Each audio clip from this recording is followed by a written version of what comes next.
नमस्कार, जम्बूदीप चैनल में आप सभी का स्वागत है। आज हमारे बीच में एडवोकेट राजकुमार जी उपस्थित हैं। आप पिछले 22 सालों से दिल्ली में प्रैक्टिस कर रहे हैं और district court, high court, supreme court तीनों में आप प्रैक्टिस करते हैं और नेशनल ग्रीन ट्रिब्यूनल जो है आप उसकी जो बार एसोसिएशन है उसमें ट्रेजरर हैं और अन्य सरकारी विभागों का भी आप प्रतिनिधित्व करते हैं। क्रिमिनल, मैट्रिमोनियल, सिविल, ऐसे बहुत सारे मामले आप देखते हैं। कॉन्स्टिट्यूशनल के भी मामले आप देखते हैं। आज अपने मध्य में है जो वर्तमान में बहुचर्चित विषय है कॉमन सिविल कोड, उस पर आप अपने बीच में आज चर्चा करने वाले हैं। राजकुमार जी, आपका स्वागत है अपने चैनल पर। धन्यवाद। राजकुमार जी, देश में बहुत सारे कानून लागू होते हैं। जैसे पिछले समय पर एक कानून लागू हुआ CAA, फिर 3 तलाक आया। इसमें एक ही समाज से संबंधित व्यक्ति पहले कानून आने से पहले ही विरोध करना शुरू कर देते हैं। ये एक प्रकृति से बन गई है। कानून मंत्रालय की तरफ से ये मांग उठी कि भाई आप लोग अपने सुझाव दीजिए इस पर, समान नागरिक संहिता के बारे में। तो सुझाव के मामले में तुरंत जो है वो विरोध शुरू हो गया है जगह जगह पर कि भाई हमारे अधिकारों पर हनन है, ऐसा शुरू हो गया है। तो ये कहाँ तक सही है?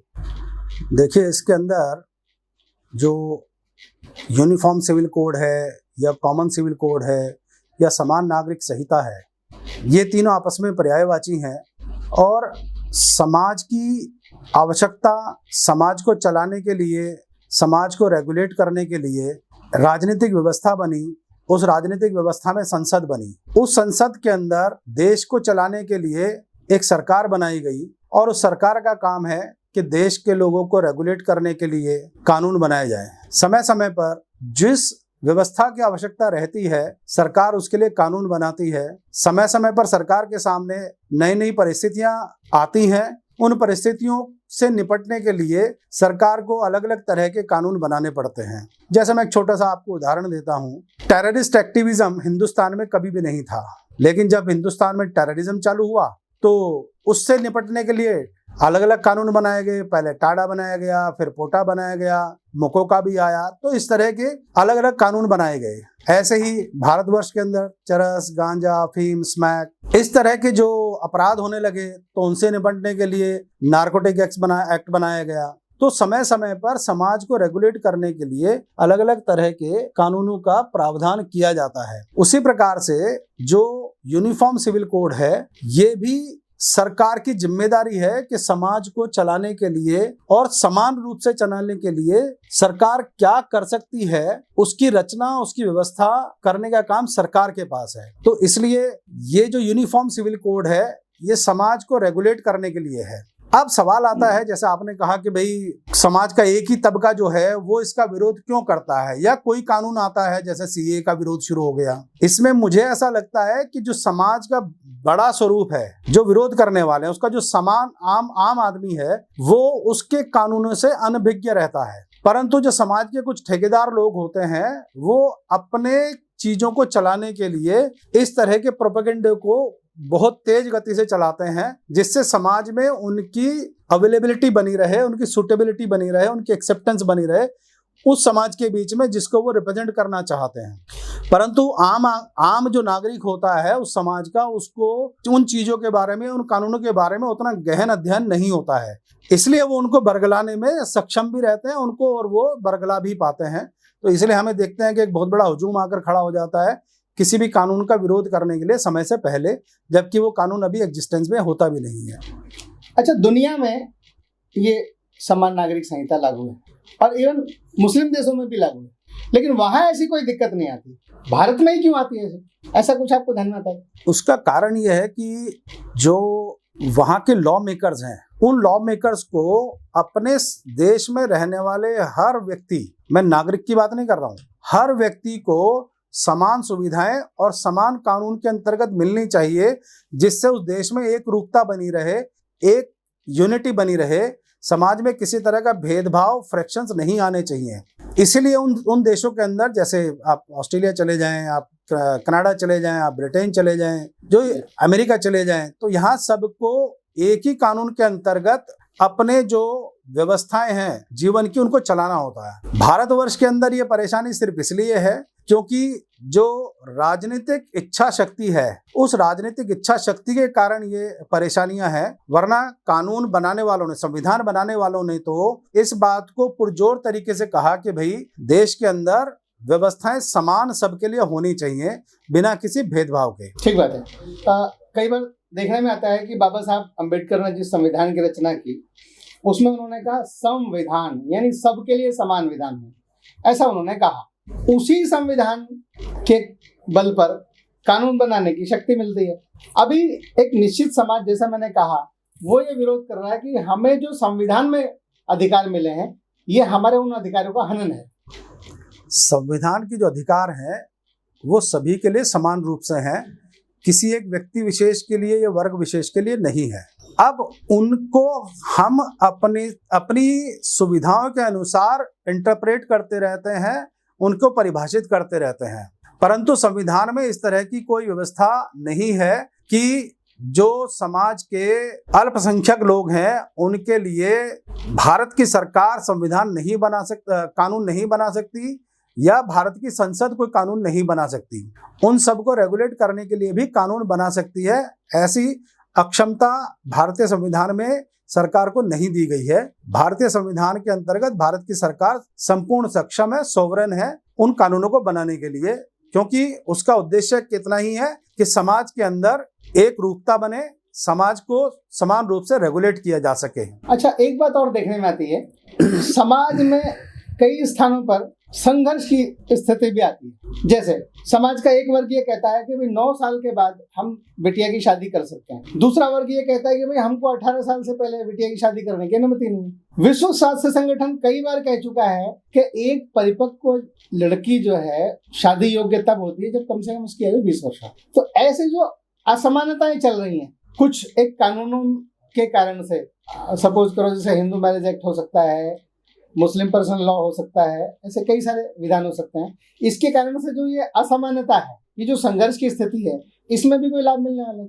यूनिफॉर्म सिविल कोड आने के बाद इस तरह की बहुत सारी जो विसंगतियां हैं उनको दूर करने में आसानी होगी। समाज में व्यवस्थाएं बनाने के लिए एक अध्ययन रहता है, उन परिस्थितियों का आकलन किया जाता है कि हम किसी कानून को बनाएं तो उसके पीछे का उद्देश्य क्या है, क्या इसको बनाने से समाज को लाभ होगा या नहीं होगा। जैसे आपने कहा कि जो उम्र वाला विषय है कि 9 वर्ष की आयु, 18 वर्ष की आयु, 21 वर्ष की आयु, ये क्यों है?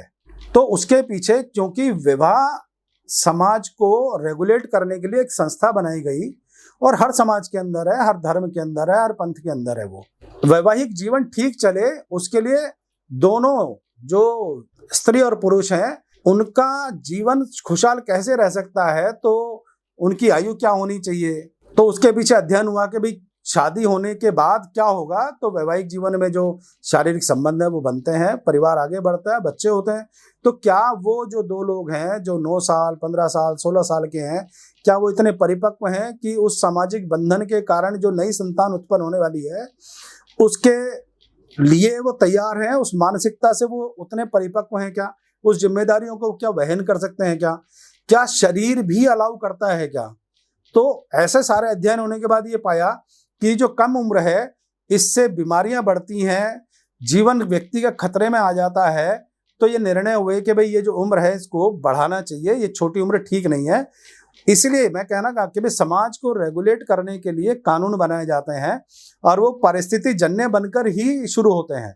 एक परिस्थिति सामने आती है, परिस्थिति सामने आने के बाद फिर उसके ऊपर अध्ययन होता है, फिर उसके ऊपर चर्चा होकर कानून का निर्माण किया जाता है। मतलब आपका कहने का अर्थ है कि सामाजिक हित इसके पीछे जुड़ा हुआ है और समान हित जुड़े हुए हैं, इसके कारण से सरकार इस बारे में सोच रही है। हाँ जी।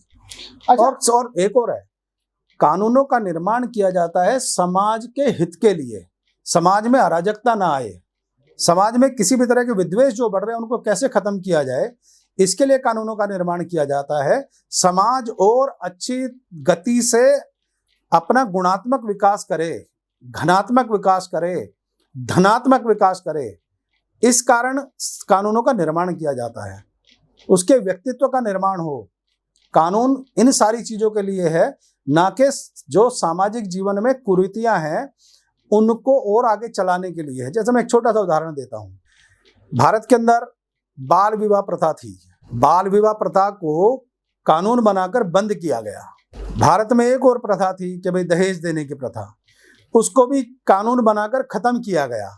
तो ये समाज के रिफॉर्म के लिए होती है, समाज में उसका उद्धार करने के लिए होती है, उसमें प्रगति के लिए होती है, उसके विकास के लिए होती है। अच्छा, जैसा मुझे ध्यान में है कि अब से पहले भी लगभग 105 बार संशोधन हो चुका संविधान में।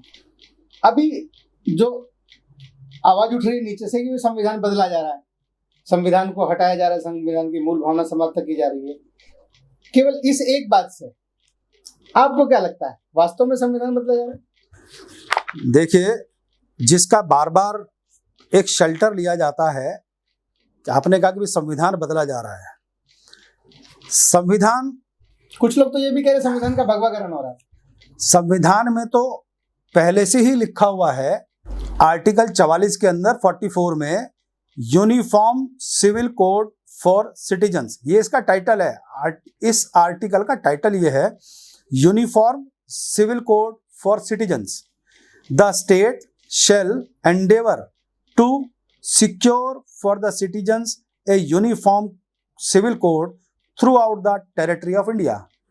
तो कॉन्स्टिट्यूशन में तो ये लिखा ही हुआ है कि भाई ये कानून बनेगा। अब कॉन्स्टिट्यूशन में अमेंडमेंट की जरूरत नहीं है, उसमें तो सिर्फ एक एक्ट पास करना है जिसको कहा जाएगा यूनिफॉर्म सिविल कोड। जैसे इंडियन पेनल कोड है, जैसे डोमेस्टिक वायलेंस एक्ट है, जैसे आपका सिविल प्रोसीजर कोड है, तो अलग से एक्ट पास करा जाएगा, ना कि कानून में, आप संविधान में कोई संशोधन करना होगा। सिर्फ एक कानून अलग से एक्ट बनाया जाएगा जो इस आर्टिकल 44 से अपनी पावर्स को डिराइव कर रहा होगा या उससे अपनी लाइट ले रहा होगा और फिर वो बनेगा।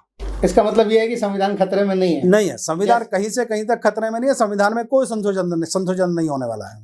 यानी एक तरह के समाज में जो है झूठ फैलाया जा रहा है। बिल्कुल, क्योंकि वो मैंने पहले ही कहा था शुरू में कि भाई जो आम आदमी है उसको कानून की बारीकियां नहीं पता।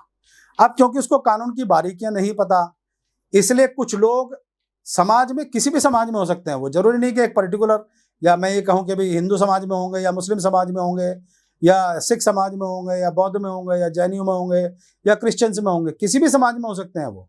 तो जब तक आम आदमी को वास्तव में वो नहीं खुद पढ़ेंगे तब तक उनको वास्तविकता का ज्ञान नहीं होगा।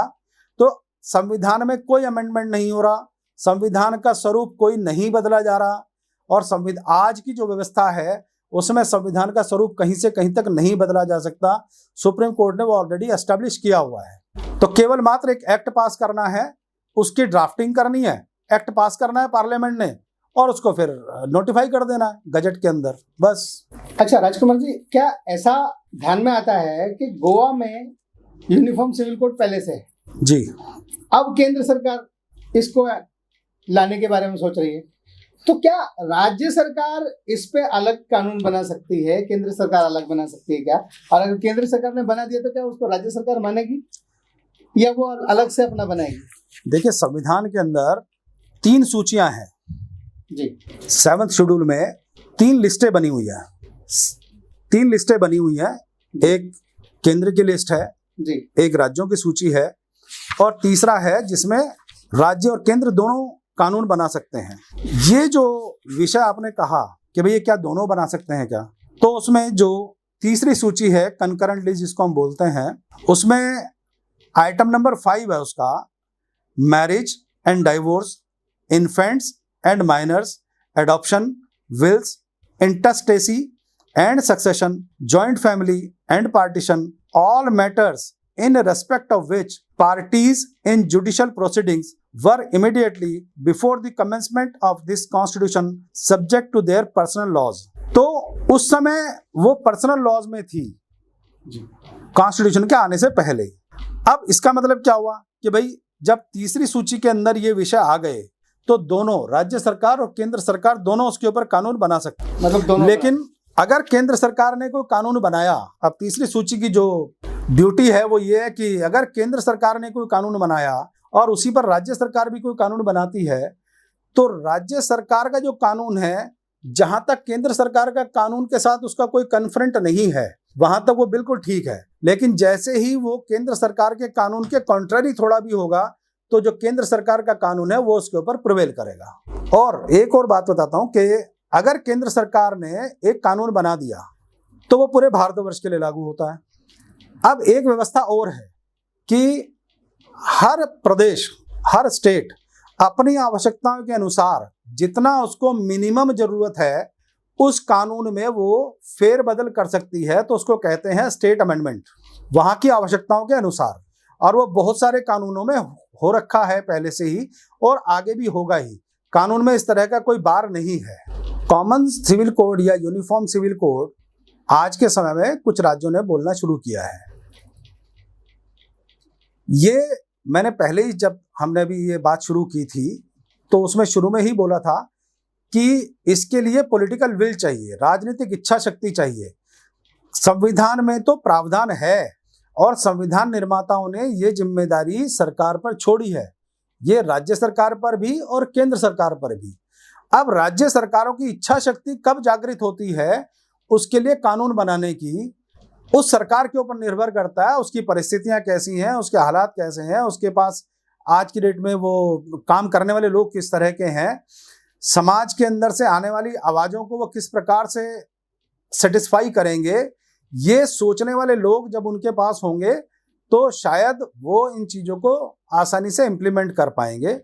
अब जैसे मैंने बताया था शुरू में कि भाई दहेज के विरोध में कानून आया तो कोई विरोध नहीं हुआ, क्योंकि समाज के अंदर सबको पता था बहुत बड़ी कुरीति बन रही है, दहेज हत्याएं हो रही हैं, तो इस कुरीति को खत्म करना चाहिए और ये आम नागरिक अपने आप स्वेच्छा से नहीं कर रहा है, तो फिर उसको कानून से खत्म किया गया। तो इसलिए ऐसे ही समान नागरिक संहिता जो है राजनीतिक इच्छा का विषय है पूरा।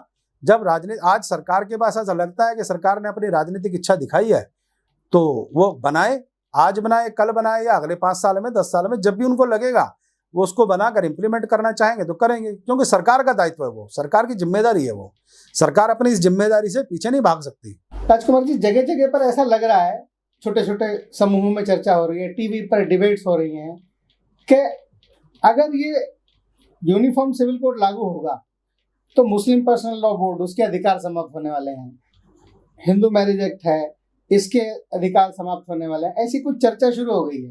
वक्फ बोर्ड समाप्त हो जाएगा, मस्जिदों पर खुले में नमाज नहीं होगी और तरह तरह की बातें शुरू हो गई हैं। क्या ये इतना बड़ा इम्पैक्ट देने वाला है क्या? देखिए, जो यूनिफॉर्म सिविल कोड है वो किसी एक धर्म विशेष को लेकर नहीं है। अगर आप मैरिज से जुड़े हुए कानूनों को थोड़ा जानते हो तो ध्यान आएगा कि आनंद कारज एक्ट भी बना हुआ है, आर्य समाज मैरिज एक्ट भी बना हुआ है, इंडियन डाइवोर्स एक्ट भी बना हुआ है, ठीक है ना, क्रिश्चियन मैरिज एक्ट भी बना हुआ है, ठीक है जी, हिंदू मैरिज एक्ट आ गया, और ये जो मैंने आपको बताया कि इंडियन डाइवोर्स एक्ट है, क्रिश्चियन, ये तो पहले के हैं। तो इस तरह के कानून ये रहे हैं। अब ये अलग अलग समाजों के लिए अलग अलग कानून बनते चले गए। इसका अर्थ ये नहीं है कि उनके जो अपने कुछ व्यवस्थाएं हैं, परंपराएं हैं, उससे उनको खत्म कर दिया जाएगा। अब जैसे मैं आपको कुछ उदाहरण देता हूं। अगर किसी ने निकाह किया तो वो जो वहां मुस्लिम पद्धति है निकाह करने की, उससे निकाह कर रहे हैं, परंतु परेशानियां निकाह करने में नहीं आती हैं। परेशानियां आती हैं एज को लेकर कि भाई कम उम्र के बच्ची का या बच्चों की शादी नहीं होनी चाहिए, उसको रेगुलेट करना है। निकाह की जो परंपरा है उसको रेगुलेट नहीं करना है जी। तलाक जो है, डाइवोर्स जो है, उसको रेगुलेट करना है। डाइवोर्स करने के बाद वो जो महिला है उसका जो जीवन है वो अपना जीवन कैसे चलाएगी, यापन कैसे करेगी, उसको रेगुलेट करना है। जो प्रॉपर्टीज होती है, अब बच्चे हो गए तो वो प्रॉपर्टीज पत्नी को और बच्चों को कैसे मिले, उसके लिए एक यूनिफॉर्मिटी होनी चाहिए, वो एक व्यवस्था बननी है। पार्टीशन हो तो उसके लिए एक व्यवस्था बननी है कि भाई सबके बीच में समान रूप से सबको अधिकार मिलने चाहिए। उसका कारण ये है कि जो नैसर्गिक अधिकार हैं, नेचुरल राइट्स हैं, और जो ह्यूमन राइट्स हैं, वो सबसे ऊपर है जी। वो पूरे का पूरा अम्ब्रेला है सारे अधिकारों का। क्यों? मैं जब पैदा हुआ या कोई भी इंसान जब पैदा होता है तो वो अपने साथ कुछ नैसर्गिक अधिकार लेकर पैदा होता है, मौलिक अधिकार लेकर पैदा होता है। मौलिक अधिकार वो नहीं जो हमारे संविधान में लिखे हैं या किसी भी देश के संविधान में लिखे हैं, वैसे अधिकार जो मुझे कुदरत से इनबिल्ट मिले हैं। जैसे मुझे एक सम्मान पूर्वक जीवन जीने का अधिकार इस दुनिया में है, यहाँ की जो इस संसार की जो चीजें हैं उसको समान रूप से लेने का, जीने का अधिकार भी मेरे साथ उसके साथ ही इनबिल्ट पैदा हुआ है। तो इन सारी चीजों को रेगुलेट करने के लिए एक व्यवस्था बनानी चाहिए जिससे सबको एक सम्मानजनक जीवन जीने का अधिकार वो बना रहे पूरी ताउम्र जब तक वो इस संसार में है। उन व्यवस्थाओं को बनाने के लिए इस तरह के कानून बनाने की आवश्यकता है। अब मैं आपको थोड़ा सा पीछे ले चलता हूँ। भारतवर्ष के अंदर अंग्रेजों के आने से पहले जो व्यवस्थाएं चल रही थी मुस्लिम्स में या शक, हूण, कुषाण, बौद्ध, सिख, एक ही व्यवस्था थी, वो थी हिंदू व्यवस्थाएं थी। वो विवाह तो कर लेते थे, बाद में धीरे धीरे करके काजी आ गए, कुछ और लोग आ गए, चर्च बन गए तो वो पादरी आ गए, ठीक है ना। फिर उन्होंने छोटी छोटी अपनी व्यवस्थाएं कर ली। लेकिन जब जमीन का बंटवारा होता था तो वो जो हिंदू परंपराएं थी उसी से ही होता था। ये मैं नहीं कह रहा हूँ, ये उस समय के जो इतिहास में लिखी हुई चीजें हैं ये वो कहती हैं, जिसको डॉक्टर साहब बाबा अम्बेडकर साहब ने अपने संविधान सभा की जब यूनिफॉर्म सिविल कोड के ऊपर बहस हो रही थी तो उस बहस के जवाब में उन्होंने इस बात को बोला था। तो ये इतिहास में दर्ज है, संविधान सभा की जो डिबेट है उसमें दर्ज है। अभी मैं आपको पढ़कर बताता हूं कि भाई उसमें उन्होंने एक्चुअल में क्या बोला था।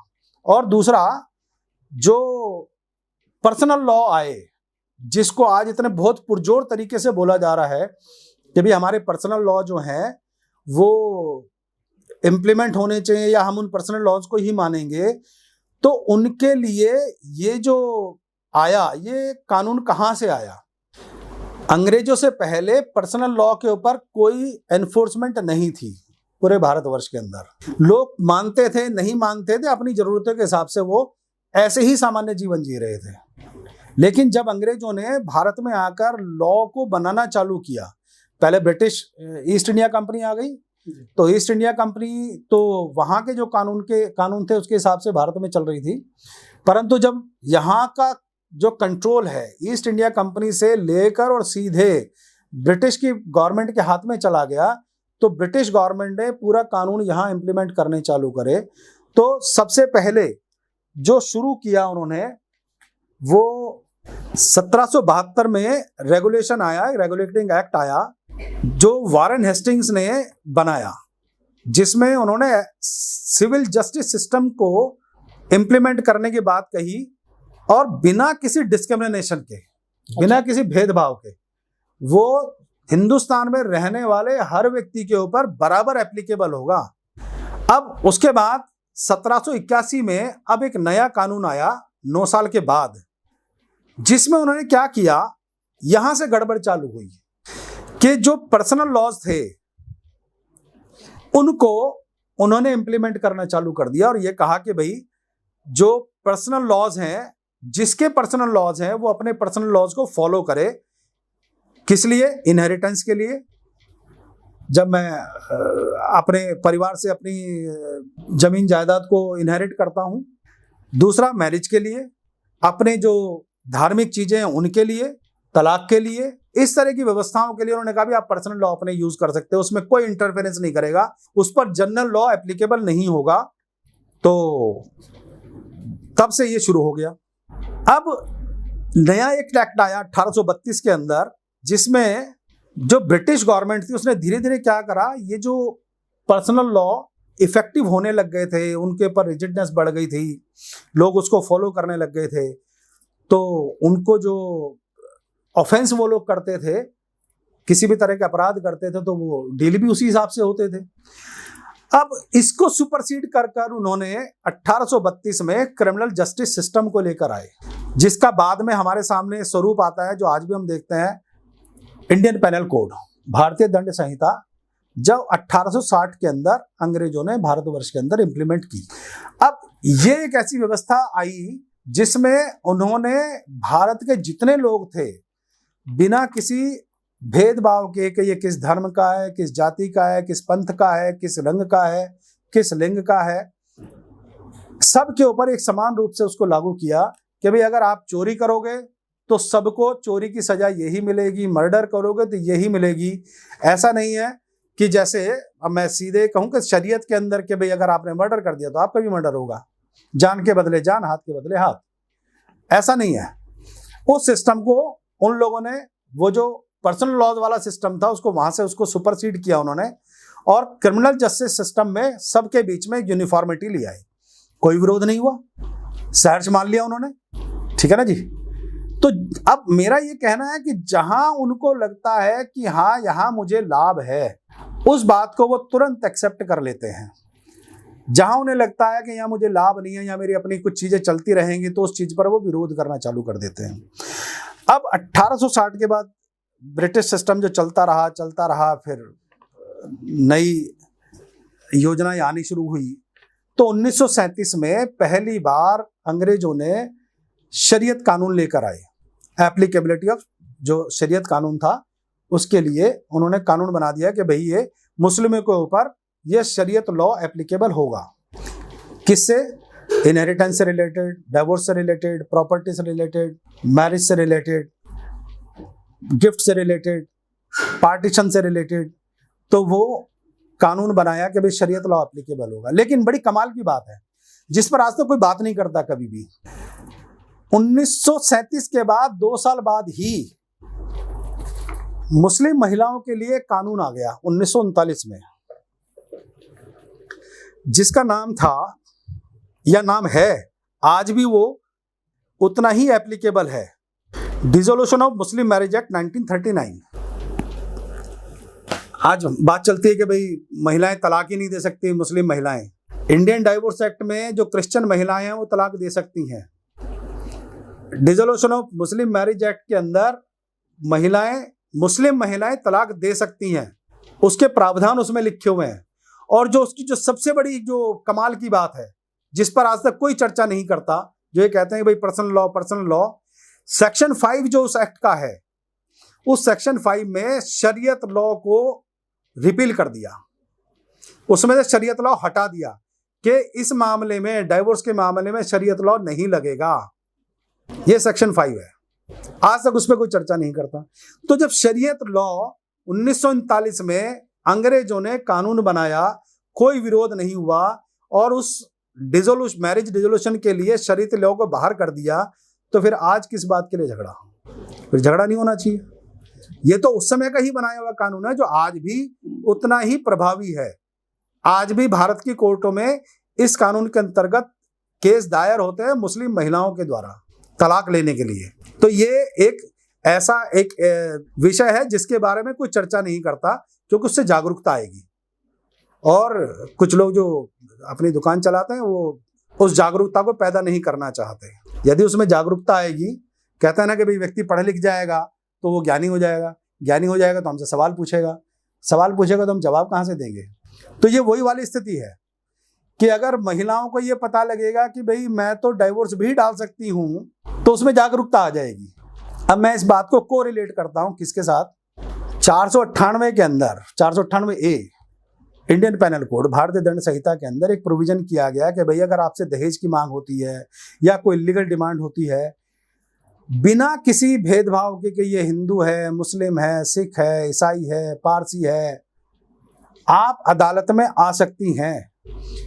दूसरा कानून अभी लेटेस्ट आया जो 2005 में आया, डोमेस्टिक वायलेंस एक्ट, वो भी सबके लिए आ गया। अब चलो 498A और डोमेस्टिक वायलेंस तो अभी के हैं, हम इससे और पीछे चले जाते हैं। 1973 के अंदर क्रिमिनल प्रोसीजर कोड आया, आपराधिक प्रक्रिया संहिता, जिसमें जितने भी क्रिमिनल केसेस हैं जिनका ट्रायल है वो क्रिमिनल प्रोसीजर कोड के माध्यम से होता है। उसके अंदर एक प्रोविजन है सेक्शन 125 का, मेंटेनेंस का। उस प्रोविजन को बिना किसी भेदभाव के सबके ऊपर एप्लीकेबल किया गया। और हिंदुस्तान का जो सबसे बड़ा चर्चित केस है वह है शाहबानो का केस। उस केस में क्या हुआ कि एक महिला थी, मध्य प्रदेश की रहने वाली, उसने अपने पति के खिलाफ, वो एडवोकेट था पति, उसके खिलाफ उसने खर्चे का दावा डाल दिया 1973 के अंदर। और डालने के बाद, 1973 से पहले डालने के बाद वो नीचे मजिस्ट्रेट कोर्ट ने उसमें खर्चा बांध दिया। हस्बैंड जो है वो अपील में चले गए, अपील में आ गए तो अपील में उसका खर्चा और बढ़ा दिया गया हाई कोर्ट के अंदर। अब वो सुप्रीम कोर्ट आ गए, तो सुप्रीम कोर्ट में ये बहस चालू हो गई कि साहब मेरे ऊपर तो पर्सनल लॉ लागू होता है, और पर्सनल लॉ के इस मुस्लिम पर्सनल लॉ जो है वो लागू होता है, जिसके हिसाब से मैं सिर्फ इसको जो मेहर का पैसा है वो देने के लिए ही लायबल हूं, और 4 महीने का जो इद्दत का पीरियड है उस इद्दत के पीरियड में इसका खर्चा वहन करने के लिए लायबल हूं। 4 महीने का जैसे ही पीरियड खत्म होगा मेरी कोई लायबिलिटी नहीं है। तो सुप्रीम कोर्ट के अंदर एक बड़ी बहस चली।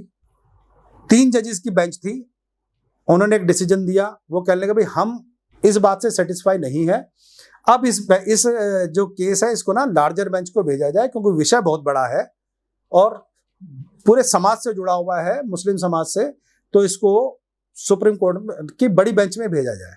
तो 6 जजों की बेंच बनी और उस बेंच के अंदर इस केस को वापस दोबारा सुना गया। तो उसके अंदर काफी बहुत ज्यादा डिस्कशन हुआ। तो उस समय के जो जजेस हैं उन्होंने ये जो यूनिफॉर्म सिविल कोड है इसके बारे में सबसे पहले एम्फेसाइज किया कि भाई क्यों होना चाहिए, उसके पीछे कारण क्या है, आवश्यकता क्यों है। और हाँ, कमाल की बात यह है कि जो कुरान की आयतें हैं उनके ऊपर भी एक अच्छा खासा उसमें डिस्कशन किया गया। अलग अलग जो फिलोसफर्स हैं उन्होंने उन आयतों को जिसमें खर्चे की बात की गई है किस तरह से एक्सप्लेन किया है, परिभाषित किया है, वो सारी बातें उसके अंदर एक बड़े स्तर पर डिस्कशन में आई हैं। और ये भी माना गया कि भाई खर्चा देना तो पति की जिम्मेदारी है, ये तो बात मान ली। आखिर में आकर ये बोला गया, जब सारी आयतों का डिस्कशन कोर्ट ने कर लिया, दीज आयत्स leave no doubt that Quran imposes an obligation on the Muslim husband to make provision for or to provide maintenance to the divorced wife. The contrary argument does less than justice to the teaching of the Quran. कि भाई जो कुरान की जो teaching है, कुरान की जो शिक्षा है, उस शिक्षा के विरोध में ये आर्गुमेंट कर रहे हैं कि 4 महीने तक ही दे सकता हूं मैं। तो कुरान कहीं पर ये मना नहीं करती। कुरान तो बल्कि ये कहती है कि भाई आपको ये जिम्मेदारी है कि महिलाओं का संरक्षण आपको करना चाहिए।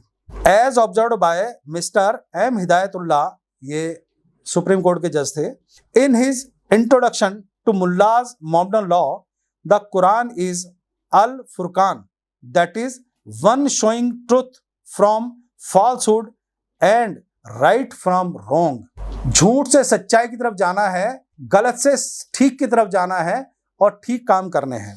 यहां तक तो कुरान की बात थी। अब आगे आ गया भाई, आखिरकार खर्चा बन गया, सब कुछ है, फिर कहां परिवर्तन की जरूरत पड़नी चाहिए।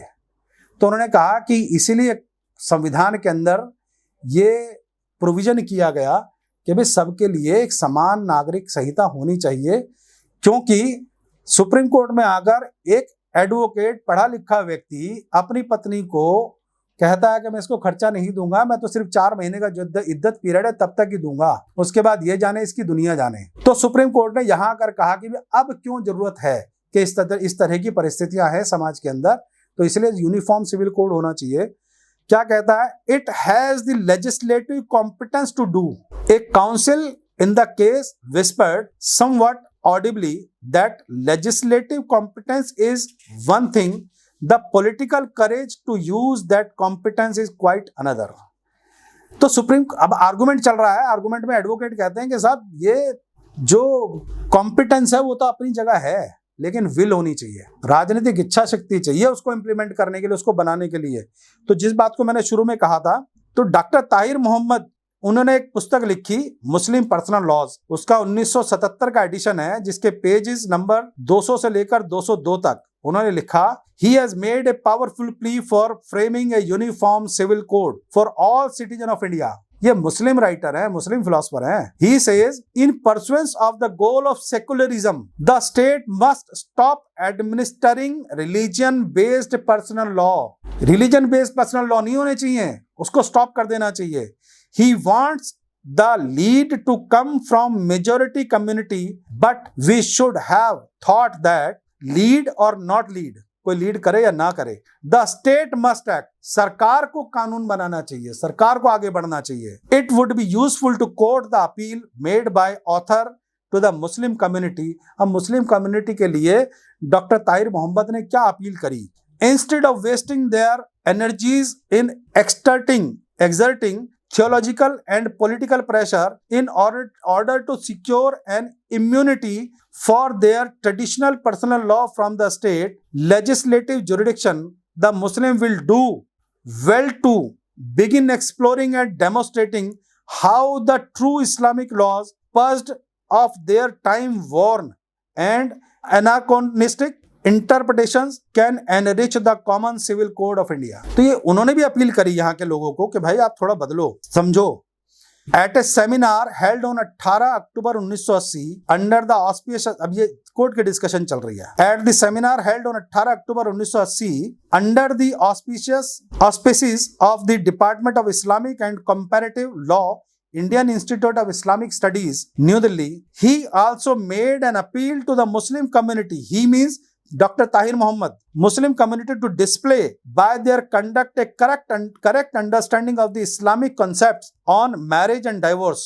Before we conclude, we would like to draw attention to the report of the Commission on Marriage and Family Laws. अब ये कोर्ट कह रहा है कि भाई हम ये केस अब समाप्त करने से पहले वो जो लॉ कमीशन की रिपोर्ट है, commission on marriage and family laws की रिपोर्ट जो है, which was appointed by government of Pakistan by resolution dated 4 August 1955, the answer of the commission to question number 5 is that a large number of middle aged woman who are being divorced without rhyme and reason, बिना किसी कारण के divorce दे दिया, should not be thrown on the street, उनको गलियों पर नहीं फेंक सकते, विदाउट ए रूफ, बिना किसी छत के, over their heads and without any means of sustaining themselves and their children, बिना किसी भरण पोषण के साधन के, ना उन्हें छोड़ सकते ना उनके बच्चों को छोड़ सकते।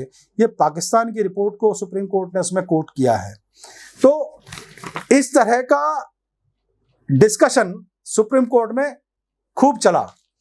अब जिस समय ये कानून बन रहा था, संविधान सभा के अंदर डिस्कशन हो रहा था, तो जो आर्टिकल उस समय था, बाद में जब अमेंडमेंट आ गए तो चेंज हुआ, काफी सारे नंबर बदलते चले गए, तो आर्टिकल नंबर 35 था उसका, सीधे सीधे लिखा उन्होंने, the state shall endeavour to secure for the citizens a uniform civil code throughout the territory of India.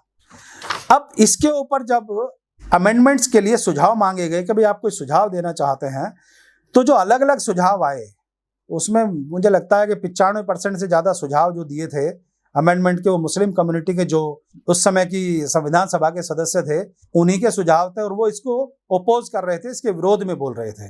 तो क्या कहते हैं, the debate around the draft article triggered conflict in the assembly, most of the opposition to the draft article came from Muslim members who moved amendments to keep personal laws out of its scope, कि uniform civil code से बाहर रहने चाहिए उनके personal laws.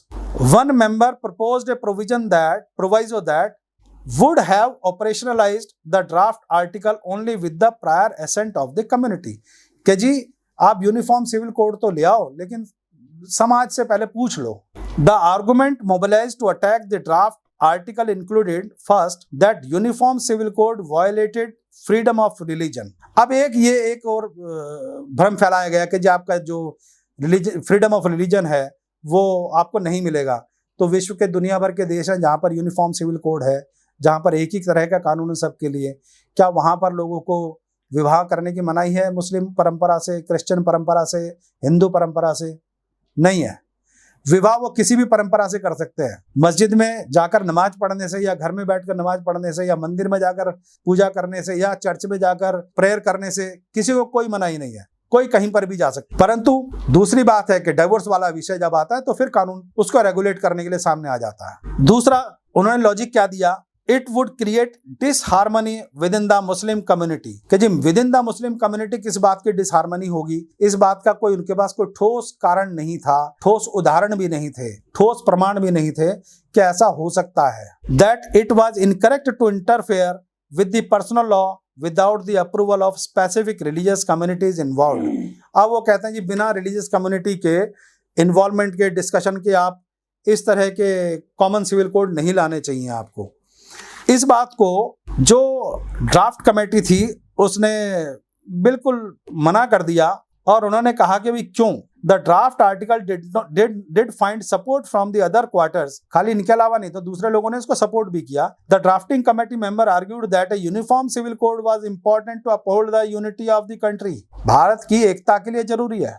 Constitution secular credentials, he reminded Muslims members that this was not a provision that would affect the Muslim community alone, even the Hindu community had to deal with it। अब ऐसा तो नहीं है कि ये जो uniform civil code बनेगा ये सिर्फ मुस्लिमों के लिए बनेगा, तो ये जो भारत में क्रिश्चियन रह रहे हैं उनके लिए भी एप्लीकेबल होगा, भारत में जो सिख रह रहे हैं उन पर भी एप्लीकेबल होगा, जो बौद्ध रह रहे हैं उन पर भी होगा, जो हिंदू रह रहे हैं उन पर भी होगा। जितनी भी कम्युनिटीज हिंदुस्तान में रह रही हैं उन सब के ऊपर वो इक्वली एप्लीकेबल होगा।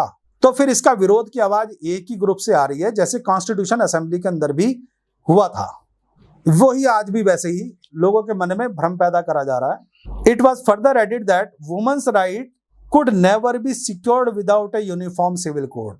जो सबसे बड़ा परेशानी का कारण है यूनिफॉर्म सिविल कोड को लाने की, जो सबसे बड़ी वजह है वो यही है कि जो महिलाएं इस देश की 50% है या हर समाज की 50% है, और जो बच्चे हैं वहां पर, उनके अधिकारों की रक्षा कैसे हो। जिस बात को मैंने कहा था कि जो नैसर्गिक अधिकार है, नेचुरल राइट्स हैं, ह्यूमन राइट्स हैं, वो कॉन्स्टिट्यूशनल राइट्स के ऊपर प्रिवेल करते हैं, उनकी रक्षा कैसे हो। मुझे मेरे जीवन का जीने का अधिकार, अब आर्टिकल 21 जो है राइट टू लाइफ, वो नैसर्गिक अधिकारों का ही डिराइवेशन है, वहीं से वो अपनी पावर डिराइव कर रहा है, वहीं से वो राइट डिराइव कर रहा है। Right to equality before the law, article 14 कि भी सब समान है कानून के सामने। तो मुझे भी कुदरत ने ऐसे ही बनाया कि सब समान है एक दूसरे के सामने, कोई अलग नहीं है। और अब तो क्योंकि कानून कोडिफाई होने लग गए हैं, लोगों में जागरूकता भी बहुत आ गई है, तो आपने देखा भी जो जानवर हैं उनके लिए भी कानून बनते हैं, उनको भी माना कि इनकी भी डिग्निटी है, इनका भी अपना सम्मान है। तो जब जानवर तक को भारत की संसद ने और संविधान ने उनको समान अधिकार दे दिए, उनको भी एक सम्मानपूर्ण जीने का अधिकार दे दिया, तो फिर हम तो मनुष्य हैं, हमारे पास भी उससे ज्यादा अधिकार है समानता के, सम्मानपूर्ण जीवन जीने के, चाहे वो महिला हो, पुरुष हो या बच्चे हों। जब कॉन्स्टिट्यूशन असेंबली के अंदर संविधान सभा में इस आर्टिकल के ऊपर डिस्कशन हो रहा था, तो अंत में डॉक्टर बाबा साहब अम्बेडकर, वो क्योंकि ड्राफ्ट कमेटी के चेयरमैन थे, तो वो फिर इन सारे विरोधों का जवाब देने के लिए सामने आए। अब उन्होंने क्या बोला वो मैं आपको पढ़कर बताता हूं। ये संविधान सभा के अंदर 23 नवंबर 1948 को उनका दिया हुआ जवाब है, जो वहां पर रिकॉर्डेड है। Honourable doctor B R Ambedkar, sir, I am afraid I can not accept the amendments which have been moved to this article। Article कौन सा? ये जो यूनिफॉर्म सिविल कोड वाला था, इसके विरोध में जो अमेंडमेंट्स के लिए लोगों ने अपने सुझाव दिए हैं, वो कहते हैं कि भाई आई कैन नॉट एक्सेप्ट, मैं एक्सेप्ट नहीं करता हूं। In dealing with this matter I do not propose to touch on the merits of the question as to whether this country should have a civil code or it should not.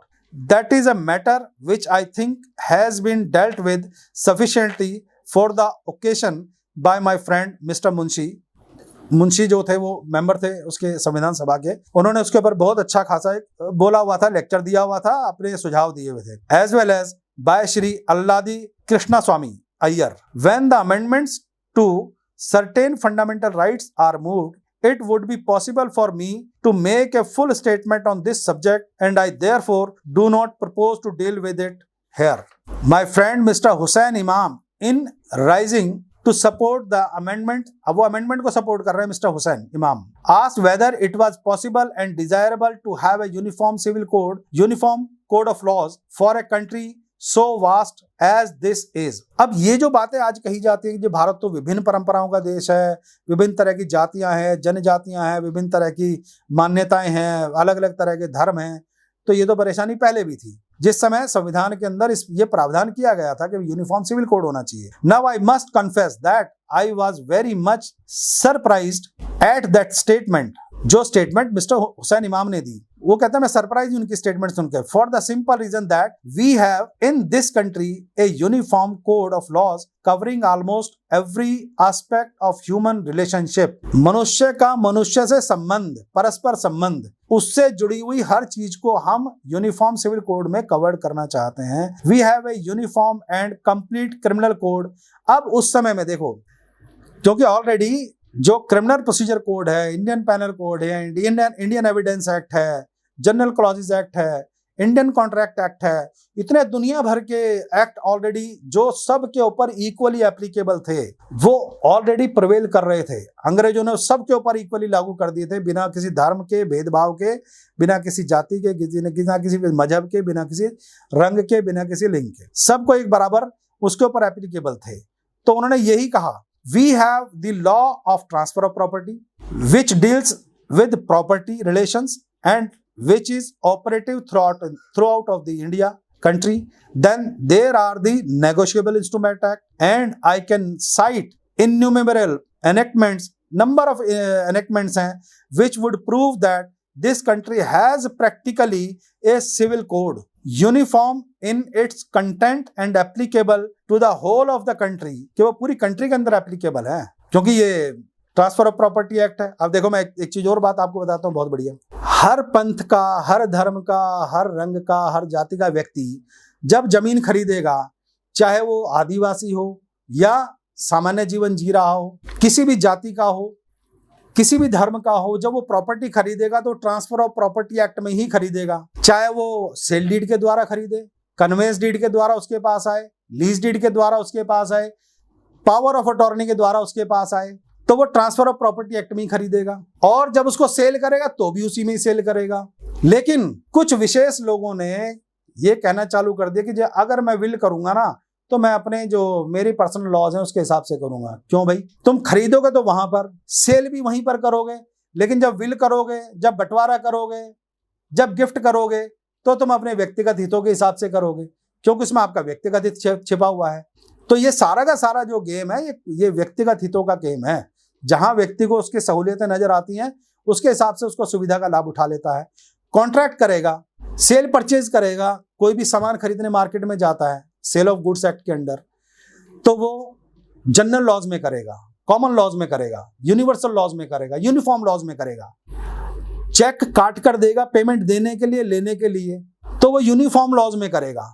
लेकिन जब उसको उसी पैसे को जिससे वो check से लेकर आया है, उसको अपने पत्नी को, अपने बच्चों को गिफ्ट करना है, भाइयों को गिफ्ट करना है, माँ बाप को गिफ्ट करना है, तो कहेगा नहीं, इसके ऊपर मेरा पर्सनल लॉ लागू होगा। लेकर तो मैं कॉमन लॉ से लेकर आऊंगा, यूनिफॉर्म लॉ से लेकर आऊंगा, लेकिन गिफ्ट करूंगा मैं अपने हिसाब से ही। उसके ऊपर मेरे ऊपर कॉमन लॉ एप्लीकेबल नहीं करूंगा, मैं यूनिफॉर्म लॉ एप्लीकेबल नहीं करूंगा। तो इस तरह का ये अंतर विरोध है। इस अंतर विरोध को खत्म करने के लिए ही इस तरह के कानूनों की आवश्यकता है। आगे क्या कहते हैं doctor Ambedkar? The only province that civil law has not been able to invade so far is marriage and succession. It is this little corner which we have not been able to invade so far. It is the intention of those who desire to have Article 35 as part of the Constitution to bring about that change. ये उन लोगों की इच्छा है कि भाई इस तरह का कानून आए कि सबके लिए एक समान अधिकार बने, वो मैरिज से, सक्सेशन से related. Therefore, the argument whether we should attempt such a thing seems to me somewhat misplaced, for the simple reason that we have, as a matter of fact, covered the whole lot of the field which is covered by a uniform civil code in this country. It is therefore too late now to ask the question whether we could do it. As I say, we have already done it. ये दुनिया भर के जो सारे uniform law आ गए, evidence act, penal code, transfer of property act, आपका sales of goods act, general clauses act, इतने सारे एक्ट हैं जो सबके ऊपर यूनिफॉर्मली एप्लीकेबल हैं। तो कहते हैं भाई हम तो ऑलरेडी इन चीज़ों को चला ही रहे हैं, अब तो सिर्फ एक छोटा सा कॉर्नर बच रहा है जो बिल्कुल ये समझ लो कि 1%, 2%, 5% मान लो, जिसको हमने रेगुलेट करना है इस समान नागरिक संहिता के द्वारा। अब इसमें एक और बड़ी मजेदार वाली बात बताते हैं वो, जिस पर लोगों का ध्यान बहुत रेयरली गया होगा। कमिंग टू द अमेंडमेंट, जो मैंने बात शुरू में कही थी कि भाई हिंदुस्तान के अंदर तो अंग्रेजों के ये जो उन लोगों ने शरीयत लॉ को या पर्सनल लॉ को एप्लीकेबल किया था, उससे पहले तो वो हिंदू लॉ से ही गवर्न कर रहे थे सारे के सारे। अब इस बात को डॉक्टर अंबेडकर साहब ने अपने कॉन्स्टिट्यूशनल डिबेट में बोला, coming to the amendment there are only two observation which I would like to make. My first observation would be to state that members who put forth these amendments say that the Muslim personal law, so far as this country was concerned, was immutable and uniform through the whole of India. Now I wish to challenge that statement. उन्होंने कहा इनकी मैं ये जो कहते हैं ना पूरे हिंदुस्तान में शरीयत लॉ चल रहा है, पर्सनल लॉ चल रहा है, कहते हैं डॉक्टर साहब कि मैं इस स्टेटमेंट को चैलेंज करता हूं। I wish to challenge that statement. I think most of my friends who have spoken on this amendment have quite forgotten that up to 1935 the northwest frontier provinces, Hindustan में कई provinces बनाई थी अंग्रेजों ने, northwest frontier provinces was not subject to the शरीयत law. शरीयत कानून कब आया? 1937 में, और बात कब कर रहे हैं? 1935 की। हम उससे पहले शरीयत लॉ वो कहते हैं नॉर्थ वेस्ट फ्रंटियर के अंदर ये एप्लीकेबल नहीं था। It followed the Hindu law in the matter of succession and in other matters, so much so that it was in 1939 that the central legislation had to come into field and to abrogate the application of Hindu law to the Muslim law, Muslims of the northwest frontier province and to apply the शरीयत law to them। जो मैंने बताया कि भाई वो लोग शरीयत law ले आए, उसका कानून ले आए, उससे पहले वहां पर हिंदू लॉ ही एप्लीकेबल थे। My honorable friends have forgotten that apart from the northwest frontier province up till 1937 in the rest of the India in various parts such as the United Provinces, the Central Provinces and the Bombay, the Muslims to a large extent were governed by the Hindu law। ये मैं नहीं कह रहा हूं, ये उस समय की जो परिस्थितियां हैं और उस पर डॉक्टर साहब इन सारे अमेंडमेंट्स का जवाब दे रहे हैं। In the governed by the Hindu law in the matter of succession in order to bring them on the plane of uniformity, uniformity के हवाई जहाज में सबको लाने के लिए with regard to the other Muslims who observed the shariat law, the legislature had to intervene in 1937 and to pass an enactment applying the Shariat law to the rest of India। अब ये इन्होंने पूरे हिंदुस्तान में अप्लाई कर दिया 1937 में। ऊपर मैंने गलती से 1935 बोल दिया था। आगे क्या बोलते हैं डॉक्टर साहब? I am also informed by my friend Shri Karunakara Menon that in North Malabar the Marumakkatayam law applied। North Malabar के अंदर मरुमाकट्टयम लॉ जो हुआ था वो अप्लाई करता था to all, not only to Hindus but also to Muslims.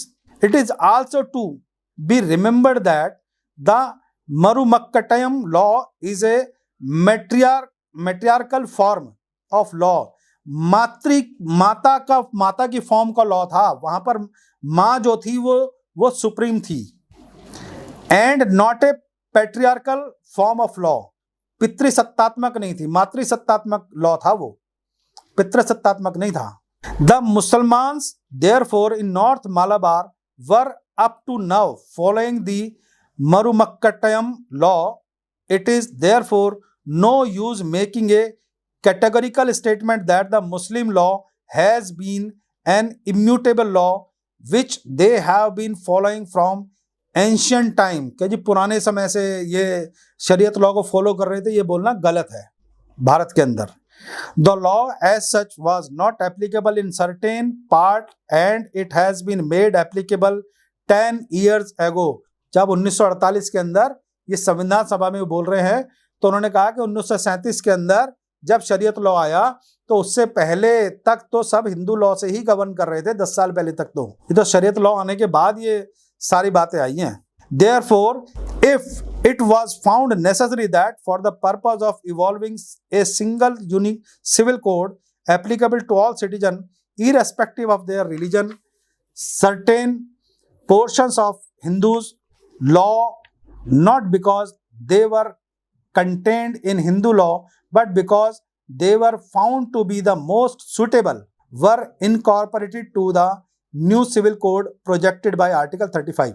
I am quite certain that it would not be open to any Muslim to say that the framers of the civil code had done great violence to the sentiments of the Muslim community. ये संविधान सभा के अंदर doctor B.R. Ambedkar साहब ने जो amendment लाए गए थे उनके खिलाफ उनको जवाब दिया था कि जो आप बातें कर रहे हो ये सारी की सारी निराधार बातें हैं कि हिंदुस्तान में शरीयत लॉ जो है वो तो बहुत लंबे टाइम से, मतलब जब से हिंदुस्तान में मुस्लिम राज आए तब से ही चल रहा था। तो उन्होंने जवाब दे दिया कि किस प्रकार से अलग अलग फ्रंटियर्स के अंदर जो हिंदू लॉ था वो मुस्लिम उसे फॉलो कर रहे थे, और ये तो अंग्रेजों की एक साजिश मान सकते हैं हम कि उन्होंने 1937 के अंदर शरीयत लॉ को उठाकर एप्लीकेबल कर दिया, वरना इस तरह की परेशानियां नहीं आती। और उस समय में जो भी राजनीतिक पार्टियां रही होंगी उनका ये सोचा समझा कुछ ना कुछ होगा। तो मेरा यही कहना है कि ये जो यूनिफॉर्म सिविल कोड है ये इस तरह का नहीं है कि इससे किसी के जो धार्मिक अधिकार हैं वो कहीं हनन होने वाले हैं, उनको कहीं खत्म कर दिया जाएगा। उस बात को समझने के लिए इस देश के नागरिकों को समझना चाहिए कि भारत के अलावा जो दूसरी देश हैं उन देशों में कॉमन सिविल कोड है, तो वहाँ जो बाकी धर्मों के लोग रहते हैं वो चाहे पारसी रहते हों, चाहे वो यहूदी रहते हों, मुस्लिम रहते हों, तो वो सब लोग किस तरह का जीवन जी रहे हैं, उनके अधिकारों का क्या वहाँ पर हनन हो रहा है। तो ये वहाँ जाकर आप खुद भी आज तो नेट के ऊपर सब अवेलेबल है, गूगल करें, पढ़ें, समझें और फिर निर्णय लें कि ये समाज के अंदर फैली हुई कुरीतियों को, चाहे वो हिंदू धर्म में हो, मुस्लिम धर्म में हो, ईसाई धर्म में हो या किसी भी पंथ के अंदर हो, तो उनमें जो कुरीतियां हैं, जो एबनॉर्मलिटी हैं, जो एनोमलीज हैं, उनको खत्म करने के लिए और जो वहाँ के लोग हैं या इस देश में रहने वाले जो लोग हैं, महिला, पुरुष और बच्चे, उनको उनके अधिकार मिले, उनका जीवन सम्मानपूर्ण जीवन रहे, उनके जीवन में ये जो निकाल कर बाहर फेंक दिया जाता है वो खत्म हो, तभी जाकर ये जो डोमेस्टिक वायलेंस एक्ट जैसे आए। अब मैं फिर वही बात कहूँगा कि जो लोग विरोध कर रहे हैं, ऊपर वाला ना करे उनके घर में कोई परेशानी आए बच्चियों को, महिलाओं को, लेकिन अगर आती है तो फिर वो शरीयत लॉ में नहीं जाते, फिर वो तुरंत आते हैं सिविल कोर्ट के अंदर, क्रिमिनल कोर्ट के अंदर और डोमेस्टिक वायलेंस एक्ट के अंदर कंप्लेंट फाइल करते हैं, 125 के अंदर मेंटेनेंस का दावा डालते हैं, 498 के अंदर कंप्लेंट करते हैं 498A के अंदर, और खुदा ना खास्ता ऐसी कोई और अनोनी घर में हो जाए कि शादीशुदा लड़की 7 साल के अंदर दहेज के कारण उसकी हत्या कर दी जाए, तो फिर वो 304B की एड उसको मिलती है, तो फिर वो वहाँ उस कानून का लाभ उठाते हैं। तब वहाँ पर शरीयत की बात नहीं आती, तब वो तुरंत 1 सेकंड के अंदर शरीयत को छोड़ते हैं और तुरंत वहाँ पर आ जाते हैं। तो मेरा यही कहना है कि अगर हम प्रॉपर्टी खरीदते हैं तो हम ट्रांसफर ऑफ प्रॉपर्टी एक्ट में खरीदते हैं, तो फिर हमें उसका निपटारा भी ट्रांसफर ऑफ प्रॉपर्टी एक्ट के हिसाब से ही करना चाहिए। जितने परिवार में लोग उत्तराधिकारी हैं उनको उत्तराधिकार में उस तरह के समान अधिकार सबको होने चाहिए। महिलाओं को जो सम्मान इस देश के अंदर मिलता रहा है सदियों से, हजारों वर्षों से, वो सम्मान उन महिलाओं को मिलना चाहिए, और विश्व के अंदर सब लोग महिलाओं को सम्मान देते ही हैं और वो सम्मानजनक राइट्स, उनके बाद अधिकार, वो उनको हमें देने ही चाहिए। इसलिए यूनिफॉर्म सिविल कोड होना चाहिए। ये किसी समाज के विरोध में नहीं है, किसी धर्म के, किसी जाति के विरोध में नहीं है। और इस देश के अंदर जैसे कि भाई अभी तक कोई भी ऐसा, चाहे वो 1937 वाला एक्ट रहा हो, 1939 वाला एक्ट रहा हो, भारतीय संविधान बना हो या उसके बाद के कानून बने हो, जो आदिवासी समाज है उसने तो कभी विरोध नहीं किया इन कानूनों का, और जो दूसरे समाज है उन्होंने कभी विरोध नहीं किया, क्योंकि उनको पता है कि ये रिफॉर्मेटिव है, इससे हमारा ही भला होने वाला है, हमारा ही जीवन और अच्छा होने वाला, सुखमय होने वाला, शांतिपूर्ण होने वाला है, सम्मानजनक होने वाला है। तो मेरा तो सभी से ये निवेदन है कि कानून को कानून के तरीके से समझें, कानून को कानून के तरीके से ले, बिना इस बात के कि कौन इस कानून को ला रहा है, कौन सी सरकार ला रही है या कौन सी सरकार नहीं ला रही है, ये हमारी बेहतरी के लिए है। अच्छा, अंत में एक प्रश्न, तो राजकुमार जी कुल मिलाकर ये आपने जितना हमको बताया उससे एक बात समझ में आती है कि जो शाहबानों का केस था, इस पे सारी जितनी डिस्कशंस आई हैं और कुछ अन्य मामले सुप्रीम कोर्ट में जो भरण पोषण के या भूमि बंटवारे के रहे हैं वो। और तीसरा, जो संविधान सभा में डॉक्टर अंबेडकर जी ने ये सारा वर्णन किया, इसके जवाब दिए, यूनिफॉर्म सिविल कोड क्यों लागू होना चाहिए, मुझे लगता है ये हम सबको पढ़ना चाहिए, सामान्य समाज को भी पढ़ना चाहिए, और जो लोग विरोध कर रहे हैं कम से कम ये तो उनको जरूर पढ़ना चाहिए। इससे उनको ये बात क्लियर हो जाएगी कि भाई समान आचार संहिता किस लिए है, समाज में क्यों लागू होना चाहिए, ये एक रूपता के लिए लागू होना चाहिए, समाज की ताकत बढ़े इसके लिए लागू होना चाहिए। मुझे लगता है ये ज्यादा अच्छा है। राजकुमार जी, अंत में अभी आपसे बात करते करते जब आप ये सारा एक्सप्लेन कर रहे थे, अभी चीज एक मुझे ध्यान आ गई कि जो शरीयत लॉ की बात करी जाती है, जो 1937 का शरीयत एक्ट आया, अब वो एप्लीकेबल कैसे होगा? Power to make a declaration. अब उसको शरीयत लॉ को अप्लाई करने के लिए मेरे ऊपर शरीयत लॉ एप्लीकेबल होना चाहिए। पहली बात तो एक बात समझ लेनी चाहिए कि जो शरीयत कानून है वो लिखित नहीं है। जैसे हमारे बाकी सारे कानून लिखित हैं, ऐसे शरीयत कानून जो है वो लिखित नहीं है, वो अलिखित कानून है, कोडिफाइड नहीं है। तो वो क्या कहता है, सेक्शन 3 शरीयत एक्ट का, a person who satisfied the prescribed authority, उसको अथॉरिटी के पास जाना होगा। प्रेस्क्राइब्ड अथॉरिटी जो होगी उस कानून के अंतर्गत एक अथॉरिटी बनाई जाएगी, उसके पास जाना होगा, और वो क्या कहेगा, दैट ही इज ए मुस्लिम, मैं मुस्लिम हूं, and that he is competent to contract with in the meaning of section 11 of the Indian contract act. अब बताइए, कमाल की बात यह है कि पर्सनल लॉ एप्लीकेबल होंगे, लेकिन वो अपनी कॉम्पिटेंसी कहां से डिराइव कर रहा है? Section 11 of the Indian contract act से। और इंडियन कॉन्ट्रैक्ट एक्ट क्या है? वो यूनिफॉर्म लॉ है सबके ऊपर। और इंडियन कॉन्ट्रैक्ट एक्ट क्या कहता है, सेक्शन 11, कि 18 साल से ऊपर उम्र होनी चाहिए, साउंड माइंड होना चाहिए, वो ये कहता है। तीसरा जो उन्होंने उसमें आधार दिया, that he is a resident the territories to which this act extends. ऐसा नहीं कि एकदम में सारे हिंदुस्तान में एप्लीकेबल हो गया, कहता जिस टेरिटरी में ये एक्सटेंड करेगा वो ये कहेगा साहब मैं इस एरिया में रहता हूं। May by declaration in the prescribed form, एक फॉर्म में डिक्लेयर करेगा वो, and filed before the prescribed authority declare that he desires to obtain the benefit of the provision of this section. कौन से? शरीयत के। And thereafter the provision of section 2 shall apply to the declarant. वो declare करेगा जाकर कि साहब मेरे ऊपर शरीयत लॉ जो है ना वो एप्लीकेबल होगा, मैं ये डिक्लेयर कर रहा हूं। जब तक वो डिक्लेयर नहीं करेगा तब तक उस पर शरीयत लॉ यूनिफॉर्मली एप्लीकेबल नहीं होगा। That all his minor children and their descendants as if in addition to the matters enumerated therein adoption wills and legacies were also specified where the prescribed authority refuses to accept a declaration। अगर वो declare कर देता मैं नहीं मानता भाई, आपके application को मैं एक्सेप्ट नहीं करता, आपके ऊपर शरीयत लॉ एप्लीकेबल नहीं करूंगा मैं।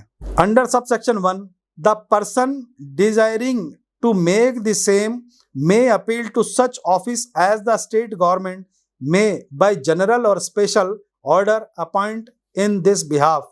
ऐसा नहीं है कि बिना मांगे मेरे ऊपर शरीयत एप्लीकेबल हो रहा है, मैं शरीयत को अप्लाई करवाने के लिए मैं जाऊंगा कॉम्पिटेंट अथॉरिटी के पास और उस फॉर्म को भरूंगा, फिर उस फॉर्म को वो एनालिसिस करेंगे और करने के बाद डिसाइड करेंगे कि आपके ऊपर शरीयत लॉ एप्लीकेबल होना चाहिए या नहीं होना चाहिए। अगर वो कह देता है, मना कर देता है, आपकी एप्लीकेशन रिजेक्ट कर देता है, तो फिर शरीयत लॉ आपके ऊपर एप्लीकेबल नहीं होगा। तो इस तरह की बहुत सारी भ्रांतियां लोगों के बीच में फैलाई हुई हैं, जिसकी वजह से दिक्कत आ रही है। कुल मिलाकर अंत में आपकी जो बात ध्यान में आई कि भाई डॉक्टर अंबेडकर के सामने भी संविधान सभा में ऐसे बहुत सारे प्रश्न आए, उन्होंने जो उत्तर दिए, और उसमें कुछ लोगों ने कहा कि भाई समाज से पूछ लेना चाहिए, समाज इसका क्या असर पड़ने वाला है, शरीयत कैसे लागू होगी, हिंदू मैरिज एक्ट कैसे लागू होगा, ऐसे तमाम प्रश्न आए। तो इसीलिए क्या सरकार ने 2 बार इससे पहले भी समाज के बीच में से विचार लेने की कोशिश की थी, और वर्तमान में भी जो लॉ कमीशन ने लोगों के बीच में कहा है कि भाई आप इस पर अपनी राय दीजिए, क्या इसी की परिणति है? देखिए, किसी भी कानून को बनाने की एक प्रक्रिया है। अगर आप ministry of law and justice की वेबसाइट पर जाएंगे तो वहाँ अलग अलग कानूनों के बारे में या अलग अलग मिनिस्ट्रीज जो कानून अपने लिए बनाती हैं, रेगुलेशंस लेकर आती हैं, आप देखेंगे उससे पहले ना पब्लिक कमेंट्स मंगाए जाते हैं। किसी भी कानून को ऐसे नहीं कि तुरंत बनाया और तुरंत एप्लीकेबल कर दिया। कोई ऐसे कानून होंगे जो इमरजेंट होंगे, बहुत इमरजेंसी चाहिए तो अलग बात है, परंतु जो इस तरह के जिससे पब्लिक एट लार्ज अफेक्ट होती है, उन सारे कानूनों के लिए पहले सुझाव मांगे जाते हैं आम जनता से, स्टेक होल्डर्स से। उनके सुझाव लेने के बाद फिर एनालिसिस किया जाता है, और अगर एक एक्ट जो ऑलरेडी जो मार्केट में उन्होंने बनाकर दिया है, उस एक्ट के अंदर उनको लगता है कि जो सुझाव हैं इसमें ये अमेंडमेंट्स आने चाहिए, तो उन अमेंडमेंट्स को कर कर और फिर वो उठाकर पार्लियामेंट की तरफ जाता है। फिर पार्लियामेंट में भी डिबेट होती है। ऐसा नहीं कि पार्लियामेंट में रखते ही पास हो जाएगा, उसमें भी डिबेट होगी।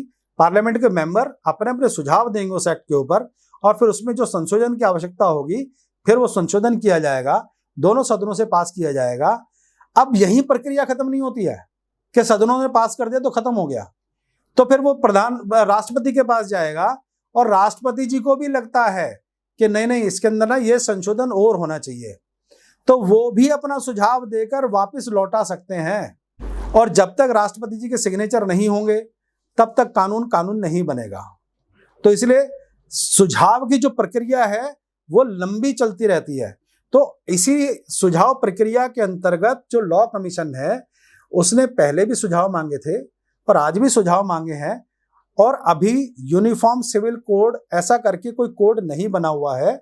लोगों के सुझाव आएंगे, सुझाव आने के बाद उस कोड की ड्राफ्टिंग होगी, उस ड्राफ्टिंग के बाद उसको फिर पब्लिक डोमेन में डाला जाएगा, फिर लोगों से सुझाव मांगे जाएंगे, और मांगने के बाद फिर वो ड्राफ्ट फाइनल करके पार्लियामेंट के सामने जाएगा। वहां पर फिर चर्चा होगी, वहां लोगों को जो अमेंडमेंट्स लगेंगे, पार्लियामेंटेरियंस को, संसद सदस्यों को, तो ये पूरी प्रक्रिया सतत प्रक्रिया है। ऐसा नहीं है कि ये खाली यूनिफॉर्म सिविल कोड के लिए ही पहली बार हो रहा है। इससे पहले भी बहुत सारे कानून बने हैं और अभी भी बन रहे हैं। अगर आप वेबसाइट पर जाएंगे तो आपको ध्यान आएगा, अलग अलग मिनिस्ट्रीज की वेबसाइट पर जाएंगे तो वहां पर कुछ कानून जो अभी अंडर प्रोसेस है वो डले हुए हैं, लोगों के ओपिनियन मांगे हुए हैं, उनके कमेंट्स मांगे हुए हैं। तो इसलिए लोगों के सुझाव इसमें मांगे गए हैं। इसमें लोगों को बड़ा हृदय करके सोचना चाहिए, समाज के विकास को, लोगों की तरक्की को ध्यान में रखकर, उनकी लाइफ को, उनकी डिग्निटी को ध्यान में रखकर कानून को लाना चाहिए। राजकुमार जी ने बहुत बारीकी से, बहुत छोटे छोटे तत्वों के माध्यम से और संविधान सभा से लेके आज तक जितने भी उदाहरण देकर के समझाने का प्रयास किया, हमारे दर्शकों को बहुत बारीकी से, बहुत अच्छी तरह से समझाने का प्रयास किया, और मुझे लगता है कि हमारे दर्शकों को बहुत अच्छी तरह ये समान आचार संहिता का जो नियम है ये समझ में आया होगा। आपने हमारा मार्गदर्शन किया, इतना समय देकर के हमारे दर्शकों के लिए मार्गदर्शन किया, इसके लिए आपका बहुत बहुत धन्यवाद। आशा करता हूँ दोबारा भी आप हमारे साथ जुड़ते रहेंगे और ऐसी बहुमूल्य जानकारियां हमारे दर्शकों को देते रहेंगे। मेरा तो आप सबसे अंत में यही निवेदन है कि समाज में जागरूकता पैदा की जाए अलग अलग विषयों के लिए और यूनिफॉर्म सिविल कोड के लिए भी, जिससे समाज में रोज नए नित्य विकास हो। भारत एक जिस गति से चल रहा है उस गति से और आगे बढ़े और हम सब लोग उसमें उस गति को बढ़ाने में सहयोग कर पाएँ अपना। आपने मुझे ये समय दिया यहाँ पर आने के लिए, और जो जितनी मुझे लघु जानकारी थी, एक शॉर्ट नॉलेज थी, वो मैं कितना सफल हो पाया हूँ ये मुझे नहीं पता, परंतु अपनी तरफ से जितना प्रयास कर सकता था मैंने विषय के साथ न्याय करने की कोशिश की है। आपने बुलाया उसके लिए धन्यवाद।